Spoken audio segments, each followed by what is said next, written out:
நம்ம வாழ்க்கையில் ஏதோ ஒரு விஷயம் செய்கிறோம். எல்லாருமே ஏதோ ஒரு விஷயம் செஞ்சுட்டு தாங்க இருக்கோம். புதுசாக ஒன்று ஆரம்பிக்கிறோம், ஏற்கனவே தொடர்ந்து செஞ்சுட்டு இருக்கிறோம் ஒரு விஷயத்த. ஒரு டெய்லி வேலைக்கு போகிறோம், பிஸ்னஸ் ஸ்டார்ட் பண்ணோம், என்னென்னமோ பண்ணிக்கிட்டு தான் இருக்கிறோம். ஒரு பொருள் வாங்குறோம், இப்போ தீபாவளி கூட ட்ரெஸ் வாங்க போகிறோம், ட்ரெஸ் வாங்குகிறோம், ஒரு நகை வாங்குகிறோம், இந்த மாதிரி எல்லாமே செஞ்சுக்கிட்டு தான் இருக்கிறோம். எந்த நேரத்தில் செஞ்சால் இது நமக்கு நல்லதாக இருக்கும், எந்த நேரத்தில் இதை ஆரம்பித்தா நமக்கு சக்ஸஸ். பொதுவாக எல்லாருமே பார்க்கக்கூடிய நேரம் வந்து நல்ல நேரம் பார்ப்பாங்க. இந்த நேரம் டெய்லியும் ஒரு நல்ல நேரம் வரும். முகூர்த்த நாள் பார்ப்பாங்க, வீடு கட்டுறதுக்கு ஒரு நேரம் பார்ப்பாங்க. இந்த மாதிரி ஒரு ஒரு விஷயத்துக்கும் ஒரு நேரம் ஃபிக்ஸ் பண்ணி வச்சுருக்காங்க. இதெல்லாம் பொதுவாக இருக்கக்கூடிய நேரம்.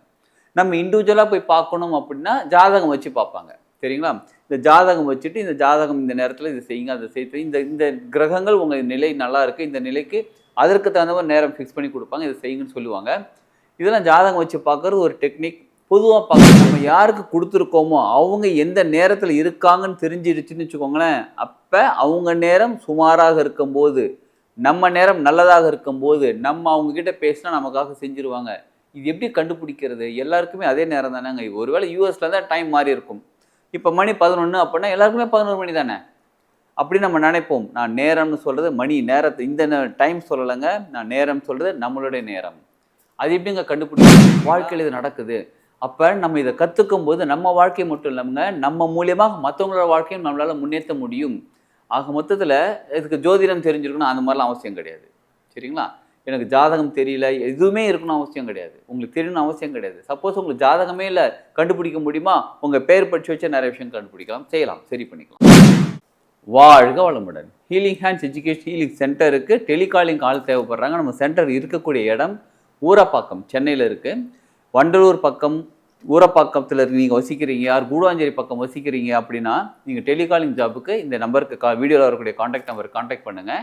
நீங்கள் எந்த அளவுக்கு எக்ஸ்பீரியன்ஸில் இருக்கீங்களோ, நீங்கள் எந்த குவாலிஃபிகேஷனில் இருக்கீங்களோ அதற்கு தகுந்த மாதிரி உங்கள் தகுதிக்கு தகுந்த மாதிரி சம்பளம் அதுக்கான நம்ம ஃபிக்ஸ் பண்ணிக்கலாம். டைரெக்டாக நீங்கள் வந்து மீட் பண்ணுங்கள். ஃபஸ்ட்டு அப்பாயின்மெண்ட் வாங்கிக்கோங்க. ஃபஸ்ட்டு நீங்கள் கால் பண்ணி நீங்கள் கன்ஃபார்ம் பண்ணிக்கோங்க. நம்ம வாழ்க்கையில் ஏதோ ஒரு விஷயம் செய்கிறோம், எல்லாருமே ஏதோ ஒரு விஷயம் செஞ்சுட்டு தாங்க இருக்கோம். புதுசாக ஒன்று ஆரம்பிக்கிறோம், ஏற்கனவே தொடர்ந்து செஞ்சுட்டு இருக்கிறோம் ஒரு விஷயத்த. ஒரு டெய்லி வேலைக்கு போகிறோம், பிஸ்னஸ் ஸ்டார்ட் பண்ணோம், என்னென்னமோ பண்ணிக்கிட்டு தான் இருக்கிறோம். ஒரு பொருள் வாங்குகிறோம், இப்போ தீபாவளி கூட ட்ரெஸ் வாங்க போகிறோம், ட்ரெஸ் வாங்குகிறோம், ஒரு நகை வாங்குகிறோம், இந்த மாதிரி எல்லாமே செஞ்சுக்கிட்டு தான் இருக்கிறோம். எந்த நேரத்தில் செஞ்சால் இது நமக்கு நல்லதாக இருக்கும், எந்த நேரத்தில் இதை ஆரம்பித்தா நமக்கு சக்ஸஸ் ஆகும், எந்த நேரம் நமக்கு உகந்த நேரம், நமக்கு நல்லா கவனிச்சுக்கோங்க, நமக்கு உகந்த நேரம். இப்போ பொதுவாக எல்லாருமே பார்க்கக்கூடிய நேரம் வந்து நல்ல நேரம் பார்ப்பாங்க. இந்த நேரம் டெய்லியும் ஒரு நல்ல நேரம் வரும். முகூர்த்த நாள் பார்ப்பாங்க, வீடு கட்டுறதுக்கு ஒரு நேரம் பார்ப்பாங்க. இந்த மாதிரி ஒரு ஒரு விஷயத்துக்கும் ஒரு நேரம் ஃபிக்ஸ் பண்ணி வச்சுருக்காங்க. இதெல்லாம் பொதுவாக இருக்கக்கூடிய நேரம். நம்ம இண்டிவிஜுவலாக போய் பார்க்கணும் அப்படின்னா ஜாதகம் வச்சு பார்ப்பாங்க, சரிங்களா? இந்த ஜாதகம் வச்சுட்டு இந்த ஜாதகம் இந்த நேரத்தில் இது செய்யுங்க, அதை செய்து இந்த இந்த கிரகங்கள் உங்கள் நிலை நல்லா இருக்குது, இந்த நிலைக்கு அதற்கு தகுந்த மாதிரி நேரம் ஃபிக்ஸ் பண்ணி கொடுப்பாங்க, இதை செய்யுங்கன்னு சொல்லுவாங்க. இதெல்லாம் ஜாதகம் வச்சு பார்க்குறது ஒரு டெக்னிக், பொதுவாக பார்க்குறது ஒரு டெக்னிக். ஆனால் நமக்குன்னே இப்போ நம்ம எந்த நேரத்தில் இந்த விஷயம் செஞ்சால் நமக்கு சக்ஸஸ் ஆகும் நமக்கே தெரிஞ்ச எப்படிங்க இருக்கும்? சூப்பராக இருக்கும்ல அது. உண்மையாகவே நிச்சயமாகங்க. நம்ம ஒரு விஷயம் ஆரம்பிக்கும் போது யார்கிட்ட எப்படி போய் பேசணும், எந்த நேரத்தில் நம்ம பேசுனா நமக்கு சக்ஸஸ் ஆகும், அது மட்டும் இல்லாமல் நம்ம யார்கிட்ட பேசுகிறோமோ அவங்களுடைய நேரம் எப்படி இருக்குன்னு நமக்கு தெரிஞ்சால் இன்னும் சக்ஸஸ் தானே. புரியுதுங்களா? நம்ம ஒருத்தரிடம் ஒரு பைசா கொடுத்துருக்கோம், பணம் கொடுத்துருக்கோம், திருப்பி தரமாட்டேன்றாங்க. நம்ம யாருக்கு கொடுத்துருக்கோமோ அவங்க எந்த நேரத்தில் இருக்காங்கன்னு தெரிஞ்சிடுச்சுன்னு வச்சுக்கோங்களேன். அப்போ அவங்க நேரம் சுமாராக இருக்கும்போது, நம்ம நேரம் நல்லதாக இருக்கும்போது நம்ம அவங்கக்கிட்ட பேசினா நமக்காக செஞ்சுருவாங்க. இது எப்படி கண்டுபிடிக்கிறது? எல்லாருக்குமே அதே நேரம் தானேங்க. ஒருவேளை யூஎஸில் தான் டைம் மாறி இருக்கும். இப்போ மணி 11 அப்படின்னா எல்லாருக்குமே 11 மணி தானே.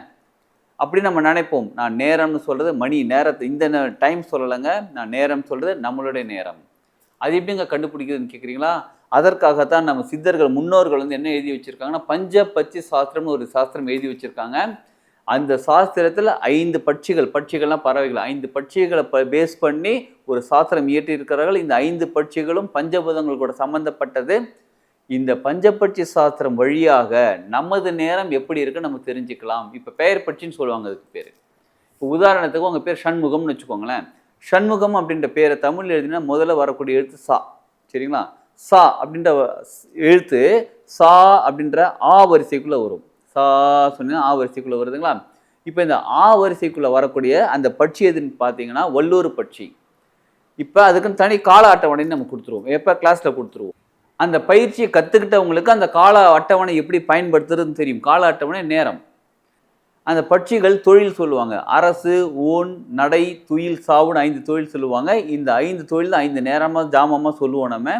இந்த 5 நேரத்துல உங்களுடைய பட்சி வல்லூர் அரசுல இருக்கும்போது நீங்க யார்கிட்ட பணம் கொடுத்துருக்கீங்களோ, யார்கிட்ட பேசணுமோ அவங்களோட பட்சி என்னன்னு பாருங்க. அவங்களோட பேர் தெரிஞ்சிச்சுனாலே பெயர் பட்சி கண்டுபிடிச்சிடலாம்.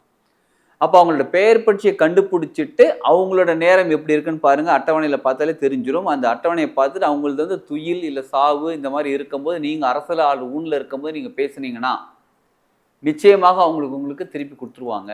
நீங்க பேசினா அவங்க கேட்பாங்க. அது சாத்தியமானு கேட்குறீங்களா? சாத்தியம்தான். அதற்காகத்தான் நம்ம சித்தர்கள் எழுதி வச்சிருக்கக்கூடிய இந்த பஞ்சபட்சி நம்ம கற்றுக்கணும். முதல்ல அதை செய்யணும் நம்ம. சரி, நம்ம கற்றுக்கிட்டு எதை எப்போ பயன்படுத்துறதுன்னு தெளிவாக தெரிஞ்சு அந்த விஷயத்தை அப்போ பயன்படுத்தும் போது நிச்சயமாக நம்ம வாழ்க்கையில் வெறும் கடன் மட்டும் தான் திருப்பி கொடுப்பாங்களா? அப்படி கிடையாது. நம்ம வாழ்க்கையில் எதுவும் அதை அடைய முடியும். நான் புதுசாக ஒரு வேலைக்கு ஜாயின் பண்ண போகிறேன், புதுசாக படிக்கிறதுக்காக ஒரு அப்ளிகேஷன் அப்ளை பண்ண போகிறேன். இந்த மாதிரி எதுவாக இருந்தாலும் அது மட்டும் இல்லைங்க, நீங்கள் ஒரு நகை வாங்க போனாலும் சரி, ஒரு ட்ரெஸ் வாங்க போனாலும் சரி, ஒரு பேனா வாங்க போனால் கூட சரிங்க, ஒரு நோட்டு புக் வாங்க போகிறோம், நமக்கு நல்லதாக அமையணும், ஒரு ரிஜிஸ்ட்ரேஷனுக்காக போகிறோம், டாக்குமெண்ட் ரிஜிஸ்ட்ரேஷனுக்காக போகிறோம், எந்த விஷயமாக இருந்தாலுமே சரி, நம்ம புதுசாக நம்ம வாழ்க்கையில் முன்னேறதுக்காக ஒரு விஷயம் ஆரம்பிக்க போகிறோம் அப்படின்னாலே அந்த நல்ல நேரத்தை தேர்ந்தெடுத்து அதை நம்ம பயன்படுத்தி அந்த நேரத்தில் நம்ம செய்யும் போது நம்ம வாழ்க்கையில் எல்லாமே சக்ஸஸ் ஆகத்தான் நடந்துக்கிட்டு தான் இருக்குது நிறைய பேருக்கு. நம்ம பயிற்சி வகுப்பு கற்றுக்கிறவங்களுக்கு இந்த பயிற்சி வகுப்பில் உங்களோட பெயர் பட்சி மட்டும் இல்லை, உங்களோட நட்சத்திர பட்சி எது, உங்களோட பெயர் பட்சி எதுன்னு தெளிவாக தெரிஞ்சுக்கிட்டு, அதுவும் இல்லாமல் உங்களுடைய திதி பட்சி எதுன்னு தெரிஞ்சுப்போம். இப்போ நம்ம வாழ்க்கையில் எந்த இடத்துல பெயர் பட்சி பயன்படுத்தும், எந்த இடத்துல நட்சத்திர பட்சி பயன்படுத்தும் தெளிவாக தெரிஞ்சுப்போம். திதி பட்சி எங்கே தெரியுமா? திதி சூன்ய பரிகாரத்துக்கு பயன்படுத்தும். அது என்னங்க திதி சூன்ய பரிகாரம்ன்றீங்களா? நீங்கள் பிறந்தது ஒரு கிழமை, எல்லாருக்குமே அந்த கிழமை தெரியும். நம்ம வியாழக்கிழமை பிறந்திருப்போம், திங்கக்கிழமை பிறந்திருப்போம், ஒரு கிழமையில் பிறந்திருப்போம்.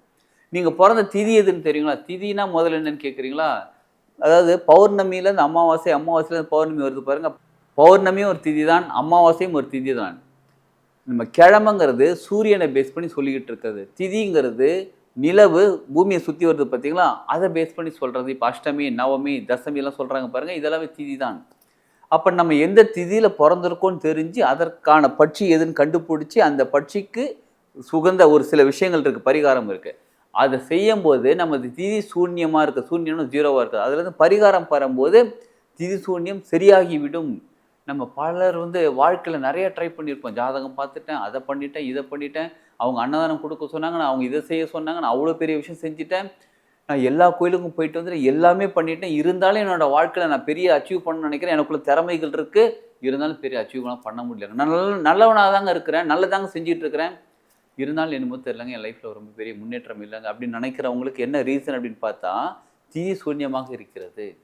அந்த திதி சூன்யம் பரிகாரம் செஞ்ச நிவர்த்தி அடைஞ்ச பிறகு அவங்க வாழ்க்கையில் இமீடியட்டாக டெவலப் ஆக ஆரம்பிச்சிடுறாங்க, உடனடியாக நிகழ்வு நடக்க ஆரம்பிச்சிது. ஏன்னா இவ்வளோ நாள் முயற்சி செஞ்சு வச்சுருக்காங்க. ஒரு ஸ்ப்ரிங் மாதிரி வச்சுக்கோங்களேன், ஸ்ப்ரிங் ப்ரெஷர் கொடுத்து அடுக்கி வச்சுருக்காங்க. அந்த திதி சூன்ய பரிகாரம்ங்கிறது அந்த ஸ்ப்ரிங்கை ரிலீஸ் பண்ணுற மாதிரி ஃபாஸ்ட்டாக டெவலப் ஆகிடுறாங்க. வாழ்க்கையில் இது நடக்குது. அப்போ நம்ம இதை கற்றுக்கும் போது நம்ம வாழ்க்கை மட்டும் இல்லாமங்க, நம்ம மூலியமாக மற்றவங்களோட வாழ்க்கையும் நம்மளால் முன்னேற்ற முடியும். ஆக மொத்தத்தில் இதுக்கு ஜோதிடம் தெரிஞ்சிருக்கணும் அந்த மாதிரிலாம் அவசியம் கிடையாது. சரிங்களா? எனக்கு ஜாதகம் தெரியல எதுவுமே இருக்கணும் அவசியம் கிடையாது, உங்களுக்கு தெரியணும்னு அவசியம் கிடையாது. சப்போஸ் உங்களுக்கு ஜாதகமே இல்லை, கண்டுபிடிக்க முடியுமா? உங்கள் பேர் பட்சி வச்சு நிறைய விஷயம் கண்டுபிடிக்கலாம், செய்யலாம், சரி பண்ணிக்கலாம். ஆக நம்ம பஞ்சபட்சி சாஸ்திரம் கற்றுக்கும் போது நம்ம வாழ்க்கையில் எதை எப்போ செய்யணும், எப்படி செய்யணும், எந்த நேரத்தில் செஞ்சால் கரெக்டாக இருக்கும், நம்ம செய்யக்கூடிய விஷயங்கள் மட்டும் இல்லாமல் நம்ம ஒருத்தர்கிட்ட போய் பேச போகிறோன்னா நம்ம எந்த நேரத்தில் பேசணும், நம்ம சொல்கிறத அவங்க கேட்பாங்கன்னு தெரிஞ்சுக்கிட்டு நம்ம ஒரு விஷயத்தையும் பயன்படுத்தும் போது நம்ம வாழ்க்கையில் எல்லாமே சக்ஸஸ் ஆகத்தான் அமையும். அப்படிப்பட்ட ஒரு அருமையான ஒரு சப்ஜெக்ட் தாங்க இது. பஞ்சபட்சி சாஸ்திரம்ங்கிறது நம்ம முன்னோர்கள் சித்தர்களால் கொடுக்கப்பட்டது. அந்த சாஸ்திரம் கற்றுக்கிறதுக்கு வர 13ஆம் தேதி அன்னைக்கு கிளாஸ் இருக்குது, ஸ்டார்ட் ஆகுது. காலையில் 6 மணிலேருந்து 7 மணி வரைக்கும் கிளாஸ் நடக்கும். இது மொத்தம் 14 கிளாஸ் இருக்கும். டெய்லி 1 ஹவர் அப்படின்னு வச்சுன்னா 14 மணி நேரம் பயிற்சி வகுப்பு இது. இந்த பயிற்சி வகுப்பில் நம்ம கற்றுக்க போகிறது பெயர் பட்சி எப்படி கண்டுபிடிக்கிறது, நட்சத்திர பட்சி எப்படி கண்டுபிடிக்கிறது, அந்த பட்சிகளுக்கும் நமக்கும் என்ன தொடர்பு இருக்குது, எந்த தன்மையில் இருக்கும், பஞ்சபூதங்களுக்கான தன்மைகள் எப்படி நம்மக்கிட்ட இருக்குது, இது தெரிஞ்சுக்கிட்டு அதற்கான சிறப்பான மந்திரம், முழு மந்திரம் சொல்லுவாங்க, பஞ்சபட்சி பஞ்சாட்சர முழு மந்திரம் கற்றுக்கிட்டு அந்த மந்திரம் சொல்ல சொல்ல நம்ம வாழ்க்கையில் பல மாற்றங்கள் ஏற்படும், நம்ம வாழ்க்கை முழுமையடைய ஆரம்பிக்கும். இதை தவிர திதி சூன்ய பரிகாரமும் கற்றுப்போம். அதுக்கான பரிகாரம் எப்போ பண்ணணும்னு தெரிஞ்சுப்போம். அன்றைக்கி அதை பண்ணும்போது அதுக்கப்புறம் வாழ்க்கையில் சூப்பராக மாற்றம் தாங்க. இதை பற்றி நீங்கள் இன்னும் டீட்டெயில் தெரிஞ்சுக்கிறது வீடியோவில் அவருடைய காண்டாக்ட் நம்பர் காண்டாக்ட் பண்ணுங்கள், இல்லை வாட்ஸ்அப் மெசேஜ் கூட அனுப்புங்க. நீங்கள் டீட்டெயில் தெரிஞ்சுக்கோங்க. நீங்கள் பஞ்சபட்சி சாஸ்திரம் கிளாஸ் அட்டன் பண்ணுங்கள். நிச்சயமாக உங்கள் வாழ்க்கை சூப்பராக மாற ஆரம்பிச்சிடும். வாழ்க வளமுடன்.